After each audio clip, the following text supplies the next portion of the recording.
Good morning students. कल हमने workers के बारे में पढ़ा था कि कैसे हैंड लेबर जो है वो ज़रूरत कम रहती है उसकी। आज हम उसी के पोर्शंस का जो है आगे स्टार्ट करेंगे पार्ट थर्ड के रूप में। हिस्ट्री के चैप्टर 5 जो है द एज ऑफ इंडस्ट्रियलाइजेशन, उसका पार्ट थर्ड जो है हम स्टार्ट करेंगे। कल हम वर्कर्स की बात कर रहे थे, उसी में ही हम आगे कंटिन्यू करते हैं लाइफ ऑफ द वर्कर्स। जैसा कि कल हम बात कर रहे थे कि जैसे जैसे इंडस्ट्री सेटअप हुई तो मशीन्स की जगह जो है अब कौन ले गया, वर्कर्स जो है, जो वर्कर्स की जो जगह हैं वो मशीन्स ले लेंगी, क्योंकि इंडस्ट्रियलाइजेशन की जगह जो है ये यहाँ पे वर्कर्स को अब काम नहीं मिल रहा है इंडस्ट्रियलाइजेशन की वजह से। ठीक है, तो हम वर्कर्स की बात कर रहे हैं आज। जो बड़ी मात्रा में जो लेबर मार्केट में है वो अफेक्ट होता है, उनकी लाइफ जो है, उनके वर्कर्स जो है उनकी लाइफ पे बहुत बड़ा असर पड़ता है। एज न्यूज़ जो कि पॉसिबल जॉब्स जो मिल सकती हैं शहरों में, सिटीज़ की तरफ लोग जो है डाइवर्ट होते हैं, और एक्चुअल पॉसिबिलिटी जो होती है getting a job dependent on existing network of friendship and किन रिलेशंस। जो शहरों में जिस तरीके से जॉब मिलती है उसमें ज़रूरी था, वो डिपेंड करता है कि वहाँ पे जो आपका नेटवर्क है फ्रेंडशिप का, या कितने लोगों से आपकी जान पहचान है, रिलेशंस है, उसके आधार पे। यानी if you had a relative और अ फ्रेंड इन अ फैक्ट्री, अगर आप लोग भी जानते हैं कि अगर किसी की जान पहचान होती तो उसकी जॉब जल्दी से वो लगवा देते, तो ऐसे ही है यहाँ पे भी। उस समय ऐसे ही था कि रिलेटिव या फ्रेंड अगर उस फैक्ट्री में कोई है तो वो आपके लिए जो है वो जॉब क्विकली जल्दी से आसानी से मिल सकती है। But no everyone had social connection, सबकी ही सोशल कनेक्शन इस तरीके से फ्रेंडशिप वगैरह नहीं होती है, तो उनको मुश्किल होती है ऐसे जॉब लेने में। Many job seekers had to wait weeks spending nights under bridges और इन नाइट। बहुत से जो वर्कर्स होती हैं काम की तलाश में जो आते हैं उनको भूखे ही रहना पड़ता है और वेट करना पड़ता है बहुत सारे हफ्तों तक, और अपनी जो टाइम है वो अपना टाइम सड़कों पे ऐसे ही ब्रिजेस के नीचे या नाइट जो है वो लोग अपने शेल्टर के रूप में वहीं पे गुजार देते हैं। तो ये हम वर्कर्स के बारे में पढ़ रहे थे जो कि जॉब की तलाश में या काम की तलाश में एक जगह से दूसरी जगह जाते हैं, और उनको इसी तरीके से जो है सफ़र करना पड़ता है। यानी इन वर्कर्स की लाइफ जो है वो बहुत जो है मुश्किल में हो जाती है।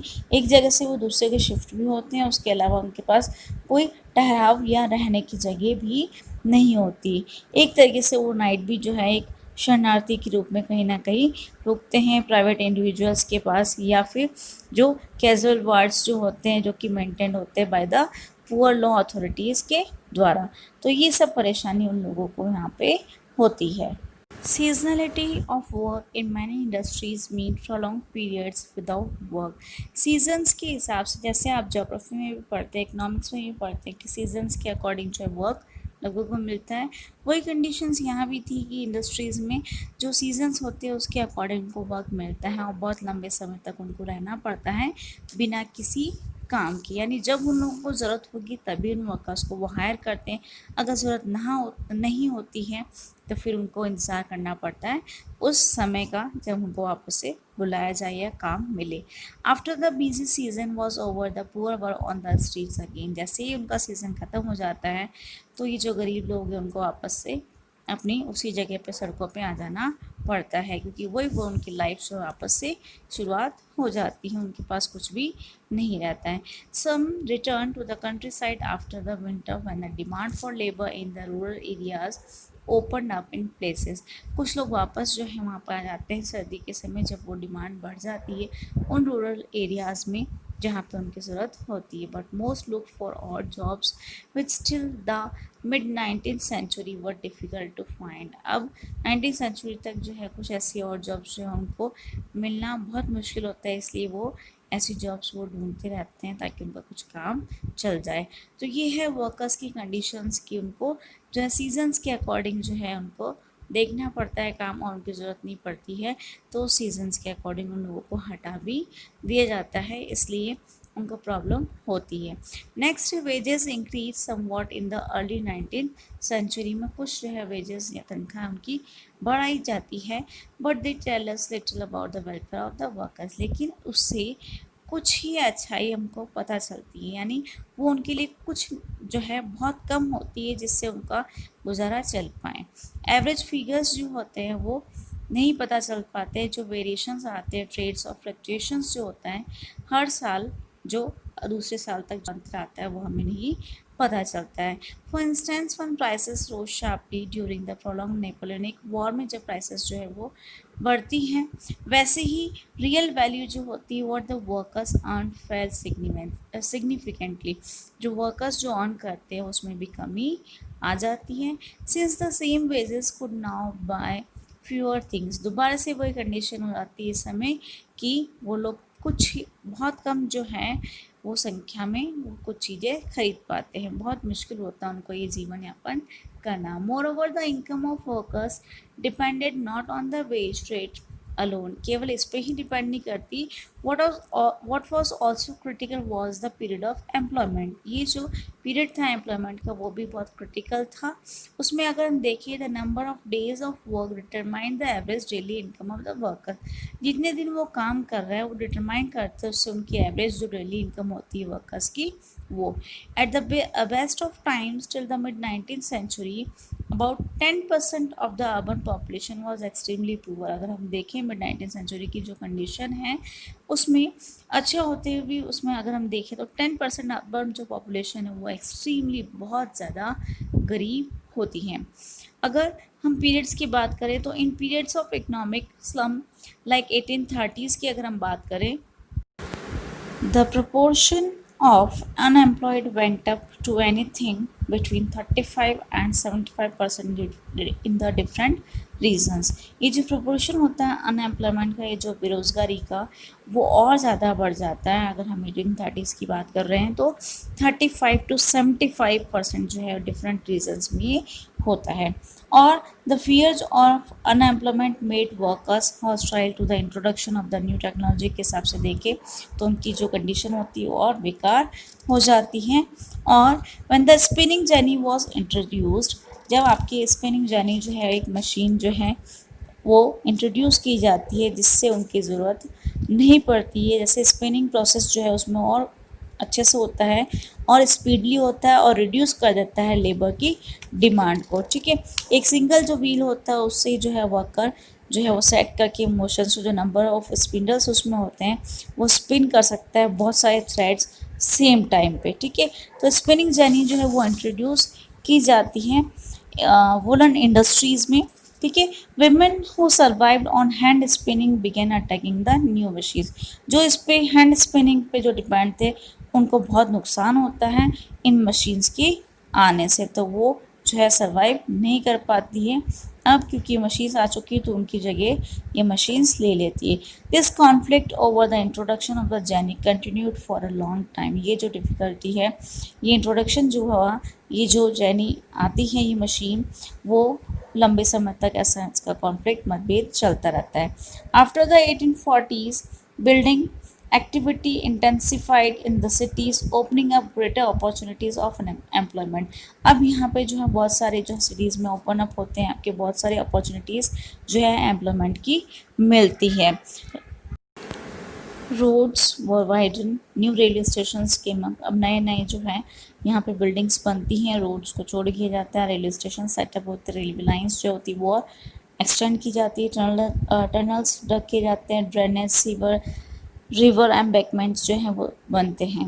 Number of workers employed in the transport industry, अब ट्रांसपोर्टेशन इंडस्ट्रीज़ में भी जो है वर्कर्स और बढ़ जाते हैं, उनको एम्प्लॉयमेंट मिलता है, डबल हो जाता है वो 1840s में इनकी संख्या, and doubled again in the subsequent 30 years, और आगे जो 30 ईयर्स में जो है दोबारा से डबल हो जाते हैं। तो ये है कि वर्कर्स की जो है संख्या बढ़ रही है, एम्प्लॉयमेंट बढ़ रहा है। नेक्स्ट हम पढ़ेंगे इंडस्ट्रियलाइजेशन इन द कॉलोनीज़। अब कॉलोनीज़ के बारे में पढ़ेंगे, कैसे वहाँ पे इंडस्ट्रियलाइजेशन होता है, कैसे नया जो सेटअप होता है इंडस्ट्रीज़ का, उसके बारे में। Let us now move to India. अगर हम इंडिया के कंसर्न में देखें to see how a colony industrialises, किस तरीके से जो है एक कॉलोनी में जो है इंडस्ट्रीज़ जो सेटअप की जाती है। ठीक है, once again we will look not only at factory industries but also at the non-mechanized sector, we will limit our discussion primarily to textile industries. हमारा discussion जो होगा वो हम टेक्सटाइल इंडस्ट्रीज पे प्राइमरीली करेंगे। और ये अगर हम दोबारा से देखें तो एक फैक्ट्री जो है, इंडस्ट्रीज जो है वो, उसकी हम बात करें तो once again we will look not only at factory industries पे हम नहीं जोर देंगे, उसी को नहीं देंगे, बल्कि नॉन मैकेनाइज सेक्टर को भी हम देखेंगे। तो फर्स्ट टॉपिक इसका हम लेते हैं the age of Indian textiles. ठीक है, before the age of machine industries silk and cotton goods from India dominated the international market in textiles. जब तक आपकी मशीन इंडस्ट्रीज नहीं आई थी उससे पहले सिल्क और कॉटन गुड्स जो थी हमारे इंडिया से जो है वो जाते थे बाहर मार्केट में, उनका वो इंडिया जो है वो डोमिनेट करती थी इंटरनेशनल मार्केट में टेक्सटाइल्स में। ठीक है, और उसके बाद अगर हम देखें जो कोरस कॉटन होता है वो प्रोड्यूस किया जाता है बहुत सारे कंट्रीज़ में, लेकिन but the final varieties often came from India. लेकिन फाइन क्वालिटी का जो वैरायटी का जो होता है कॉटन वो हमारे यहाँ से जो है वो ले जाते हैं।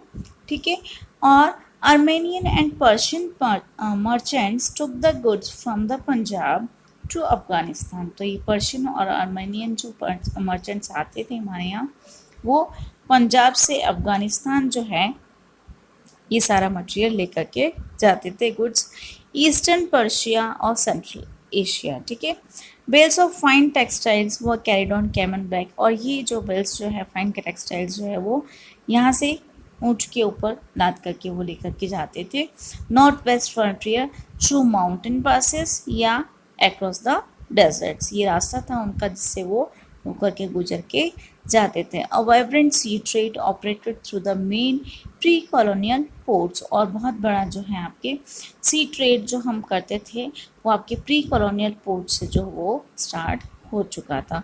सूरत जो कि गुजरात कोस्ट से कनेक्टेड है इंडिया के to the Gulf and the Red Sea ports जो हैं वो कनेक्टेड है मछलीपट्टनम से, और on the Coromandel coast and Hooghly in Bengal and had trade links with the South East Asian ports. तो ये हमारे बड़े बड़े बंदरगाह हैं, पोर्ट्स हैं जो कि अलग अलग इन देशों के साथ हम व्यापार करते थे और वो कोस्टल एरिया से हमारे से जुड़े हुए थे इन पोर्ट्स से। ठीक है, तो हम इन पोर्ट्स के द्वारा जो है व्यापार करते थे दूसरे देशों के साथ।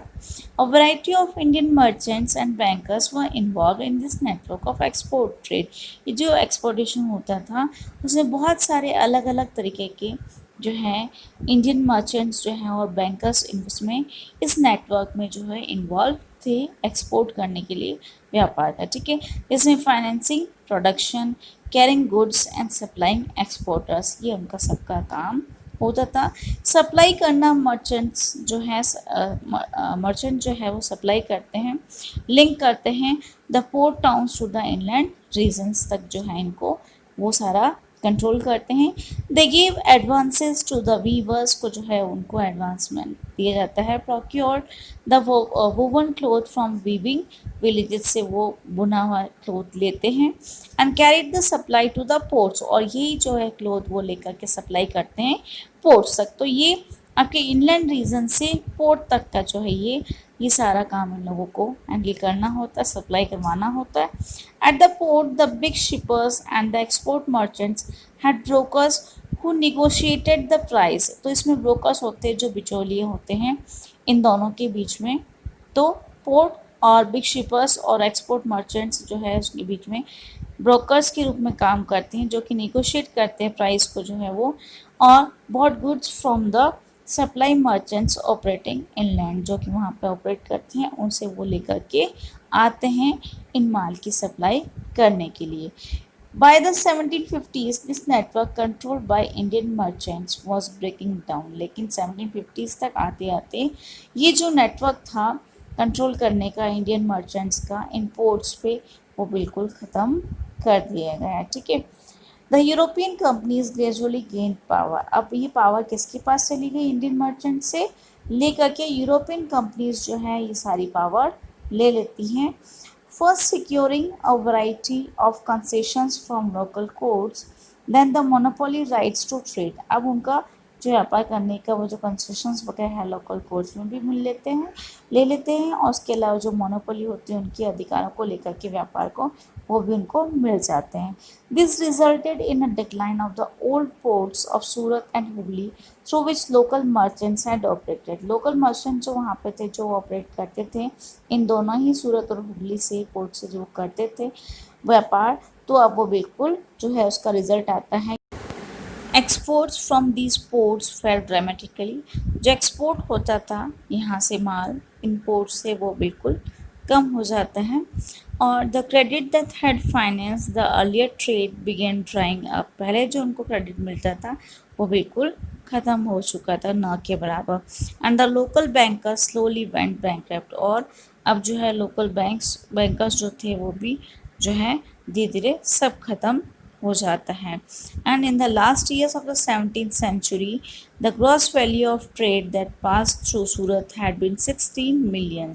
Bye the 1740s it had slumped to 3 million। यानी 16 मिलियन जो था वो अब वहाँ से कम होकर के 3 मिलियन पे आ चुका था। तो ये हम देख रहे हैं कि इतना बड़ा डिक्लाइन इसमें होता है कि जो एक व्यापार जो इतनी संख्या में होता था इतनी बड़ी मात्रा में वो बिल्कुल न के बराबर हो चुका है। तो ये जो वर्कर्स हैं उनको बहुत बड़ी प्रॉब्लम्स होती हैं। तो बैंक्स में भी जो है उनको जो है डेप्ट यानी डेप्ट ट्रैप की कंडीशन जाती है, यानी वो कर्जदार बन जाते हैं। जो भी बैंकर्स होते हैं वो भी उनको भी जो है बहुत कर्जा हो जाता है उन पर, तो बहुत बड़ी प्रॉब्लम उनको भी फेस करनी पड़ती है।